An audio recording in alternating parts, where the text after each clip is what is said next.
Welcome back to Shem's Universe. So today, guys, we're going to go over the secret house of luck in astrology. There's a few houses of luck, to be honest with you guys, but there's a secret one that I've never really heard talked about online at all. And both Eastern and Western astrology agree on this house. So when we look at like luck, usually people think about, what do you mean, like lucky money? That's the second house. The second house being governed by Venus or Taurus is definitely going to be a house of luck when it comes to money. But that's not what we're talking about today. There's also past karma that comes to the fifth house. That house is all about romance, children, certain things like recreational life. And it describes like what kind of luck you've carried over from a prior lifetime, but it doesn't actually distinguish what kind of luck you'll have this time. It just means certain things you've pulled over, but it can be outweighed by another house. The next two houses I'm going to bring up are houses that you don't hear brought up much at all, if any at all. The first one is the 11th house. The 11th house is governed by Saturn or Aquarius. It's the house of connections and networking. In the more original context of astrology, they actually considered to be this house to be the most important house when it came to distinguishing whether somebody is wealthy or not. If you didn't have a positive sign and associated planets within that house, they'd say it's impossible for you to get rich or famous. If you do have positive ones, it's impossible for you to be broke. So it outweighs a lot of things that we discussed with numerology, different facets of astrology like Chinese and so forth. It literally is saying this 11th house will tell you whether or not your life's going to be good. So it's interesting in that sense.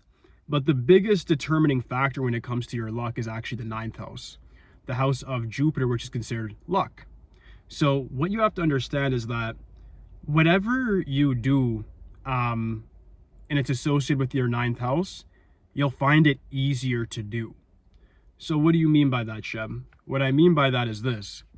You have to look at what planets, as I just said with the 11th house, and then what sign more specifically, because the sign matters more. The sign that's in the 9th house is going to matter for what sort of things you can do to, for one, learn, because I say it in my filtered astrology readings, how you can learn best, but in the unfiltered, it's a bit different. What I'll tell you is how to get lucky in different ways. So I'm even updating it even as of this week. The unfiltered is going to have more knowledge in it now. So what's happening is this. If your 9th house has a particular sign in it, that's going to tell you what career you can do to have the easiest time making money, what subject matter you're going to find easiest to learn. It also can discuss things like whether or not even things like traveling or personal relationships will even be good for you or not. So it's very much like a secret master house in that sense. And it relates back to numerology in a lot of ways. The reason being is the 11th house is definitely a very big significator of if somebody's going to be rich or not. True. The 9th house in original context of numerology used to be considered a master number as well because of its mathematical capability that no other single digit number has. When you look at the 9 times 2 is 18, times 3 is 27, and it keeps going, right? 4 is 36, 5, 45, you guys get it, right? All those add to 9. When you add anything to 9, I've discussed this in a lot of videos. I know you guys are probably saying I sound like a broken record, but it's for the new subscribers. So if you do 9 plus 1 is 10 equals 1. 9 plus 2 is 11 equals 2. 9 plus 3 is 12 equals 3, right? So you start to see that the 9 is very special in that way. It has master number capabilities, and it's the number of influence. So when you understand that, and then we use our astronumeric mind, meaning we combine astrology knowledge with numerology knowledge, and we bridge it together using what I like to call common sense, which isn't so common anymore. Just joking. What we have is a very, very interesting way of discovering how we can have a best suited career, lifestyle, and what subject matter we learn best. Even if you're a parent and you're looking at like, what should I put my kid in? Should be in sports? Should be more so the academic route? Should I put it more into trades, more into athletics, fighting, whatever? You can see all of that from the 9th house. It's a master house. It's literally a master house that nobody ever discusses because it's the Jupiter house. It's where you can have the easiest expansion and growth and prosperity and overall luck in your life. So when you understand that, you then realize, okay, well, with the sign that's in that house, it's going to experience a lot of good luck.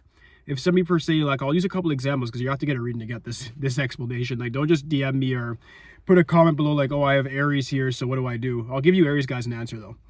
So with Aries in the 9th, what I'd say is like you do very well in entrepreneurship, which is obvious, any sort of leadership position within a company, or I would say get into things like politics or sports. More so towards sports. Politics is like, Aries could be a bit aggressive, but sports definitely. If you have Aries in that 9th house, for sure. What I'd say is if you had Taurus there, real estate, music, and creativity is where you're going to do best and have the easiest expansion. So this extrapolates to a whole bunch of different things like, okay, this is what I should surround myself with. These are the type of people I should be around because it's going to give me better networking opportunities. This is what I should go towards for a career to have the easiest time and not have to put forth a lot of effort to get money. All of these things apply. So when we're always focusing on things like the 2nd, the 6th, and the 10th house, like is your midheaven, what people oftentimes overlook is like, well, where's my house of luck? Where do I have the most luck overall? Because luck leads to manifestation, and manifestation leads to wealth anyways. So astrology is a bit tricky in that way, where conventionally, I think this is done on purpose, they only tell us that, oh yeah, your money houses are X, Y, Z, but they don't tell you like where you can make the easiest money. They make it seem like it's the 2nd house, when the 2nd house discusses more so your appearance and yeah, like a subject matter of where you can make money, but it doesn't completely govern everything about how to make money. That's the thing.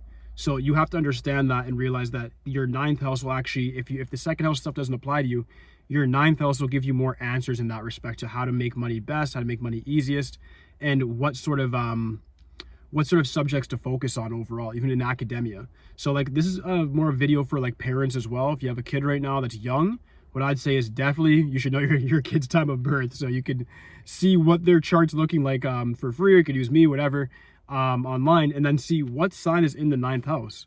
And then from there, say, is there any planets in that 9th house as well? Because those planets will tell you a lot of interesting things too. If you have like, let's say Mercury in the 9th or something like that, and then you have like Gemini there, it means, yeah, this person's probably a singer. This person's probably going to be a commentator or some sort of like a news anchor of some sort, but they're going to be very influential with their voice. Easily. If they ignore that, they obviously can get rich in other ways, but the easiest way for them to get rich would have just been to use their voice. And that's some of the prime examples that I'll use and kind of conclude it there. But yeah, like that's what you guys are more so looking at when it comes to how to be successful and so forth with that 9th house. The 11th house is about how to network properly, and it is a wealth significator for sure. But the 9th, most important by far because it's governed by Jupiter. It's all about that growth, prosperity, overall luck. That's what you're going to get, guys. So if you want an explanation on that, if you want a clear, concise one, unfortunately for this one, get the unfiltered astrology reading. It's 50% off today. I'm doing this on the 17th, right? Yeah. So it's 50% off today. Or any other 8-day or 4 days, you can do it as well. But aside from that, it'll just be full price. And that's the only way I'm really going to explain this one to you guys, not meaning the gatekeep, but this is more so information that you're not finding online. If you Google what I'm talking about, you'll see that the 9th house is an indication of luck, but it doesn't tell you how to actually utilize that luck in respects to a career and making money and manifestation.